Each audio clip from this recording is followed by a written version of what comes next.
Hello guys, welcome to Sailors Ram. I'm Cadet Laksha Gehlot. Today we'll be talking about the strategy of attempting IMU CT paper.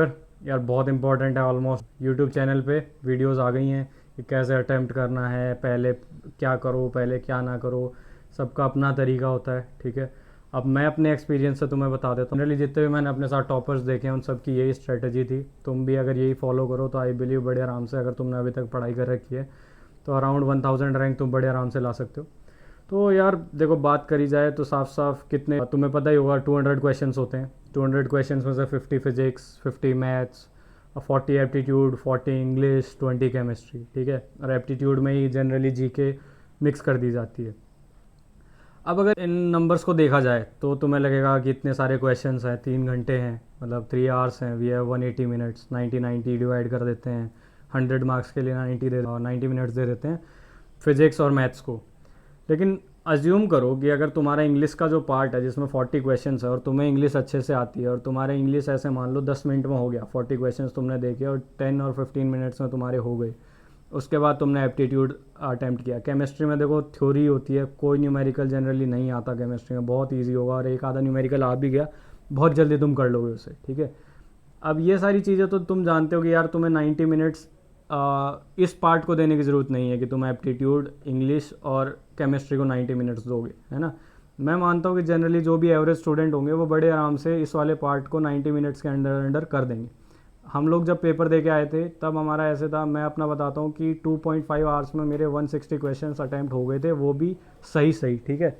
Almost अगर देखा जाए उनमें से 6-7 question अगर मैं मान भी लूँ चलो गलत हो गए तो 150 क्वेश्चंस ऑलमोस्ट करेक्ट मैं अपने टाइम पे अटैम्प्ट करके आ गया था. और मैं कोई बहुत ज़्यादा ऐसे नहीं हूँ कि ब्रिलियंट स्टूडेंट हूँ, बहुत एवरेज स्टूडेंट हूँ, मैं भी तुम लोगों की तरह, ठीक है. तुम भी ये कर सकते हो. अब चलो स्टार्ट करते हैं. पहले तुम्हें मैंने बता दिया कि कितने क्वेश्चंस होते हैं. अब 2-3 टिप्स मैं दे देता हूँ. कैलकुलेटर ज़रूर लेके जाना. कैलकुलेटर यूज़ कैसे करते हैं वो प्रैक्टिस करके जाना. सारे फॉर्मूलाज तुम्हारे दिमाग में याद होने चाहिए कि ये फॉर्मूला तो मैं कर ही दूंगा, ठीक है. और जो इंपॉर्टेंट चैप्टर्स हैं उनके फॉर्मूलाज रट लेना. अब 2-3 दिन में तुम ये तो नहीं कर सकते कि तुम सब कुछ प्रैक्टिस करोगे.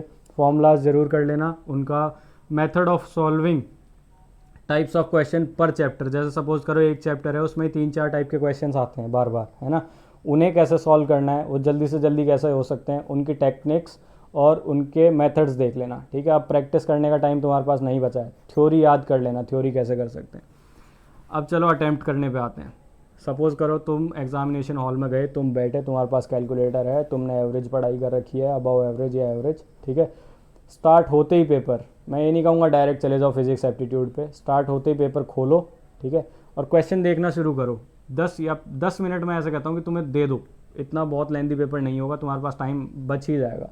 10 मिनट तुम इसी चीज़ में दो. पहला क्वेश्चन देखा, अगला देखा, तीसरा देखा, चौथा देखा, ऐसे कर करके गो थ्रू ऑलमोस्ट 200 क्वेश्चन, ठीक है. 10 मिनट के अंदर अंदर तुम गो थ्रू कर लोगे और तुम्हें पता चल जाएगा लेवल क्या है पेपर का, ठीक है. तुम कितने आराम से पेपर कर सकते हो, कौन सा पार्ट तुम सबसे पहले कर सकते हो और तुम्हारा प्रिपरेशन कितना है, ठीक है. इसके बाद तुम्हें क्या करना है, अब अपना स्टार्ट करो पेपर देना. पहले सबसे पहले मैं कहता हूँ एप्टीट्यूड, इंग्लिश और केमिस्ट्री को अटैम्प्ट करो, ठीक है. ये बहुत ईजी पार्ट होता है पेपर का, इसे तुम बहुत ही ईजिली कर सकते हो और बहुत जल्दी कर लोगे. अगर ये तुम्हारा कंप्लीट हो जाएगा तो तुम्हारा मोरल बूस्ट हो जाएगा कि सर मेरे से क्वेश्चन हो रहे हैं, भाई मैं क्वेश्चन कर सकता हूँ और मैं बड़े अच्छे से एक रैंक ला सकता हूँ, अच्छी रैंक. तब तुम वो क्वेश्चंस करो. तुम्हारा एप्टीट्यूड हो गया, तुम्हारा इंग्लिश हो गया, तुम्हारा केमिस्ट्री हो गया. ये सब बेसिकली थ्योरी है. एप्टीट्यूड में थोड़े जनरल, मतलब जितने कोई टफ क्वेश्चन नहीं आते, एप्टीट्यूड भी बहुत ईजी होता है, तो वो भी तुम्हारा हो जाएगा. अगर तुमने स्पॉन्सरशिप वगैरह की तैयारी करी है या फिर तुम अभी तक पढ़ रहे थे तो इतने में तुम बड़े आराम से कर लोगे. उसके बाद फिज़िक्स और मैथ्स पे आओ. फिजिक्स और मैथ्स में भी ऐसे नहीं है कि भाई तुम्हारा जितना भी टाइम बचा है तुमने 2 हाफ में डिवाइड कर दिया और उतना पर्टिकुलर तुम फिजिक्स को ही दोगे, मैथ को ही दोगे. पहले देखो क्वेश्चंस, ठीक है. वापस फिजिक्स और मैथ्स के जो भी क्वेश्चन तुम्हें ऐसे लगते हैं कि भाई बहुत इजीली मेरे से 30 सेकंड्स में या 1 मिनट में हो जाएगा, ये वाला क्वेश्चन अटैम्प्ट करो, ठीक है. जो भी तुम्हें लेंथी क्वेश्चंस लग रहे हैं इसमें थोड़ा सा टाइम लग सकता है, उसे छोड़ दो, ठीक है, कि बाद में कर लेंगे, टाइम बचेगा तब. जो भी शॉर्ट क्वेश्चंस हैं, थ्योरी बेस्ड क्वेश्चंस हैं, मैथ्स में जो भी क्वेश्चन ऐसे हैं कि बहुत जल्दी हो रहे हैं, उन्हें अटैम्प्ट करो जल्दी से. फिर फिजिक्स वाले पार्ट में जाओ, उसमें जितने थ्योरी बेस्ड क्वेश्चंस हैं, शॉर्ट क्वेश्चंस हैं, वो सब करो. उसके बाद जो लेंथी वाले क्वेश्चंस तुम्हें पता है कि इसमें थोड़ा सा टाइम लग सकता है, फिर वो स्टार्ट करो. पहले फिजिक्स, लास्ट में मैथ्स. अब तुम्हें समझ में आ गया होगा. मैं ये नहीं कह रहा कि यार 90 मिनट्स इसे ही दो, 90 मिनट्स इसे ही दो. हर बच्चे का कैलिबर अलग होता है, हर बच्चा अपने तरीके से अलग से करता है. किसी को एप्टीट्यूड में ज़्यादा टाइम लग जाता है, किसी को मैथ में बहुत कम टाइम लगता है, किसी को फिजिक्स में बहुत ज़्यादा टाइम लग जाता है। टाइम अपने हिसाब से मैनेज करो, बट ध्यान ये सब चीज़ें रखना कि पहले एप्टीट्यूड करो क्योंकि वो जनरली ईजी होगा, फिर अपनी इंग्लिश करो क्योंकि उस तब तक तुम्हारा कॉन्फिडेंस आ जाएगा, तो इंग्लिश में स्ट्रांग रहोगे। केमिस्ट्री तुम्हें जितना याद होगा तुम कर पाओगे, ठीक है। मैं ये नहीं कह रहा केमिस्ट्री सब कुछ याद करके जाओगे तुम, क्योंकि केमिस्ट्री जनरली ऑलमोस्ट सारे ही बच्चों की वीक होती है, जितनी मैंने देखी है। तुम्हारी स्ट्रांग है तो बहुत ही अच्छी बात है। उसके बाद अपना फिजिक्स और अपना मैथ्स के क्वेश्चन जो इजी वाले हैं वो करो, लास्ट में आगे जो टफ क्वेश्चन है, लंबे क्वेश्चन है, वो करो। ऐसे करते करते लास्ट में, जब तक तुम लास्ट के क्वेश्चंस पे, जो टफ क्वेश्चंस पे पहुंचोगे, तब तक तुमने ऑलमोस्ट जितने भी अटैम्प्ट करे होंगे वो सही सही अटैम्प्ट करे होंगे, ठीक है। तो तुम्हारा मोरल यहाँ पे होगा कि भाई मेरे को तो आता है, मैं तोड़ सकता हूँ इन क्वेश्चंस को, बड़े आराम से क्लियर कर दूंगा। उसके बाद जाओ उन पे, तुम्हें फॉर्मूलाज याद है तो उनमें फॉर्मूला पुट करो, थोड़ा सा अपना दिमाग लगाओ, हार्ड वाले क्वेश्चन भी सॉल्व कर दो। ऐसे करते करते तुम बड़े आराम से 2.5-3 घंटे के अंदर 150-160 क्वेश्चन कर दोगे।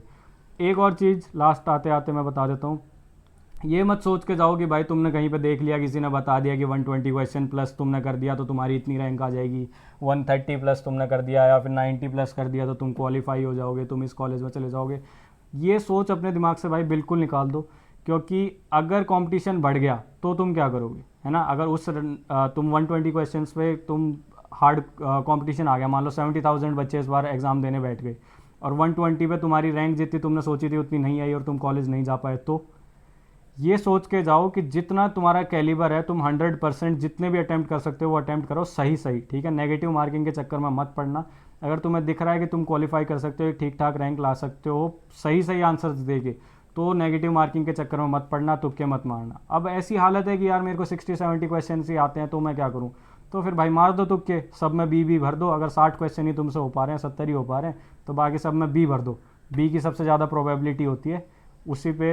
यार सॉरी मैं ये बात थोड़ा डाइवर्ट हो गया, बट अगर उन बच्चों के लिए मैं बता रहा हूँ जो बहुत ही वीक हैं, जो बिल्कुल ही नहीं कर पा रहे, उनके लिए है कि भाई मार दो तुक्के, बी भर दो, सब कुछ देखी जाएगी, क्योंकि तुम क्लियर तो कर नहीं पा रहे 60-70 पे।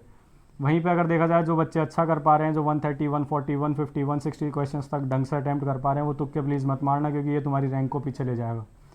यही सब बातें हैं, ध्यान रखना। और यार अभी मैं ट्रेंड देख रहा हूँ इंडस्ट्री में कि ऑलमोस्ट ऑल कोचिंग्स और जो भी बड़ी बड़ी कोचिंग्स हैं वो अपनी वीडियोस डाल रहे हैं कि हम भी फ्री मटेरियल प्रोवाइड करेंगे, हम भी फ्री में बच्चों को हेल्प करेंगे। तो यार यही हमारा मोटो था और ये अब हो रहा है, सच में इंडस्ट्री में हो रहा है। हमें बहुत अच्छा लग रहा है ये सब देख के, और हम बहुत थैंकफुल हैं उन दूसरी कोचिंग्स के भी जो फ्री में मटेरियल अब अपलोड कर रहे हैं, क्योंकि इससे शायद किसी गरीब बच्चे को या फिर उन बच्चों को हेल्प मिलेगी जो कि अफोर्ड नहीं कर सकते थे पहले कोचिंग्स वगैरह की फ़ीस।